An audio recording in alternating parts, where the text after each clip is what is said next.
भोजपुरी में अश्लीलता नहीं है या फिर सबसे ज़्यादा अश्लीलता फैलाने वालों में खुद खेसारी लाल यादव का नाम आता है। आखिर क्यों खेसारी के इस इंटरव्यू के बाद फिर छिड़ गई है नई बहस। नमस्कार, आप देख रहे हैं फिल्मी लहर और मैं हूं संकेत कुमार। भोजपुरी सुपरस्टार खेसारी लाल यादव का एक इंटरव्यू इन दिनों खूब चर्चा में है। इस इंटरव्यू में उन्होंने भोजपुरी में अश्लीलता, पवन सिंह से रिश्ते, निरहुआ, रवि किशन और काजल राघवानी तक कई बड़े मुद्दों पर खुलकर बात की है। लेकिन उनके कई दावों पर अब सवाल भी उठ रहे हैं। सबसे पहले बात करें अश्लीलता की, तो खेसारी लाल यादव ने कहा कि सिर्फ भोजपुरी को बदनाम किया जाता है, जबकि अश्लीलता हर इंडस्ट्री में मौजूद है। उन्होंने हिंदी फिल्मों और गानों के उदाहरण देते हुए कहा कि अगर भोजपुरी पर उंगली उठती है तो दूसरे उद्योगों पर क्यों नहीं। लेकिन यही सबसे बड़ा सवाल है। आलोचक कहते हैं कि भोजपुरी में डबल मीनिंग और विवादित गानों को लोकप्रिय बनाने वालों में खुद खेसारी लाल यादव भी शामिल रहे हैं। उनके कई गानों पर समय समय पर अश्लीलता फैलाने के आरोप लगे। ऐसे में जब खेसारी कहते हैं कि अश्लीलता सिर्फ भोजपुरी की समस्या नहीं है, तब विरोधी पूछते हैं कि क्या भोजपुरी के बड़े सितारों को अपनी जिम्मेदारी स्वीकार नहीं करनी चाहिए। खेसारी का तर्क है कि दर्शक जिस तरह का कंटेंट ज़्यादा देखते हैं, उसी तरह का कंटेंट ज़्यादा बनता है। उन्होंने दावा किया कि उनके भक्ति गीतों और सकारात्मक गीतों को उतने व्यूज नहीं मिलते जितने लोक गीतों या मसालेदार गीतों को मिलते हैं। लेकिन सवाल फिर वही, अगर बड़े सितारे चाहें तो क्या दर्शकों की पसंद बदल नहीं सकते? क्या करोड़ों फॉलोअर्स वाले कलाकार की यही जिम्मेदारी बनती है? वे भोजपुरी की छवि सुधारने की पहल क्यों नहीं करते? अब बात पवन सिंह और निरहुआ की इंटरव्यू में।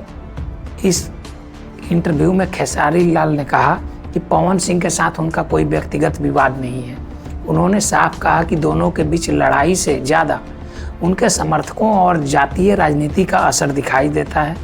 खेसारी ने दावा किया कि भोजपुरी इंडस्ट्री में भी जातिवाद मौजूद है और कई बार कलाकारों के समर्थक जाति के आधार पर एक दूसरे से भिड़ जाते हैं। लेकिन यहाँ भी सवाल उठता है, अगर दोनों सितारे बार बार कहते हैं कि उनके बीच कोई व्यक्तिगत दुश्मनी नहीं है, तो फिर बरसों से विवाद और बयानबाजी क्यों जारी है?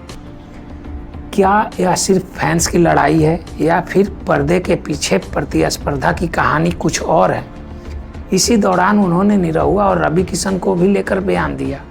रवि किशन के बारे में खेसारी ने कहा कि उनके जीवन में रवि किशन का कोई विशेष योगदान नहीं रहा, लेकिन वह उनके बड़े भाई की तरह सम्मान देते हैं। वहीं गोरखपुर महोत्सव में दिए गए एक बयान को लेकर जब उनसे सवाल पूछा गया तो खेसारी ने व्यंग्यात्मक अंदाज में जवाब दिया और कहा कि अगर पैर छूना ही सम्मान का पैमाना है तो फिर दंडवत ही कर लेना चाहिए। उनका यह बयान अब सोशल मीडिया पर तेज़ी से वायरल हो रहा है। अब आते हैं काजल राघवानी पर। एक समय भोजपुरी की सबसे चर्चित जोड़ी माने जाने वाली खेसारी और काजल राघवानी के रिश्ते पर भी सवाल पूछा जाता है इंटरव्यू में। खेसारी ने सीधे तौर पर ज़्यादा कुछ नहीं कहा, लेकिन इतना ज़रूर बोले कि जब मेरे लिए वह सही थी तो आज भी सही है। उन्होंने यह भी कहा कि कुछ सवालों के जवाब नहीं होते, यानी काजल राघवानी को लेकर विवादों पर खेसारी ने पूरी तरह से चुप्पी साधे रखी। लेकिन सवाल यह है कि अगर सब कुछ ठीक था तो फिर दोनों की सुपरहिट जोड़ी अचानक टूट क्यों गई? क्या सिर्फ पेशेवर दूरी थी या फिर मामला उससे कहीं ज़्यादा बड़ा था? कुल मिलाकर इस इंटरव्यू में, जिसे जिंगाबाद के चैनल पे खेसारी लाल यादव ने दिया है, उसमें कई मुद्दों पर खेसारी ने अपनी बात रखी है। उन्होंने भोजपुरी में अश्लीलता के आरोपों को खारिज करने की कोशिश की, पवन सिंह से विवाद को फैंस और जातीय राजनीति से जोड़ दिया, रवि किशन और निरहुआ पर भी प्रतिक्रिया दे दी और काजल राघवानी को लेकर रहस्यमयी जवाब दे दिया। लेकिन उनके बयानों के बाद अब बहस और तेज हो गई है। सबसे बड़ा सवाल यही है, क्या भोजपुरी इंडस्ट्री की छवि खराब होने के लिए सिर्फ दर्शक जिम्मेदार हैं या फिर उनके बड़े सितारों को भी जवाब देना चाहिए, जिनके गाने इस ट्रेंड को लोकप्रिय बनाए? आपकी क्या राय है? भोजपुरी को अश्लीलता के समंदर में गोता लगाने में खेसारी का कितना हाथ है? कमेंट में राय जरूर दीजिए।